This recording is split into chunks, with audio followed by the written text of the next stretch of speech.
தமிழ்நாட்டு தேவையை கருத்தில் கொண்டு தமிழ்நாட்டில் உள்ள விடுதலை சிறுத்தைகள் தண்ணீர் தர வேண்டும் என்று நாம் கோரிக்கை வைப்பதைப் போல கர்நாடக நலன்களை கருத்தில் கொண்டுதான் கர்நாடக விசிக முடிவு செய்ய முடியும்.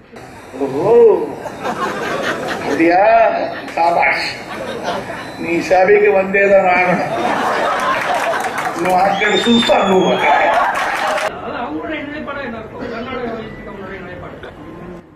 அந்த மாநிலத்தினுடைய நலன்களை கருத்தில் கொண்டு அவர்கள் முடிவெடுப்பாங்க. அதாவது இந்த மானகட்ட பொழப்புக்கு நாண்டுன்னு சாவலாம். அப்படி இல்லைன்னா வயிறு வளர்க்கணும்.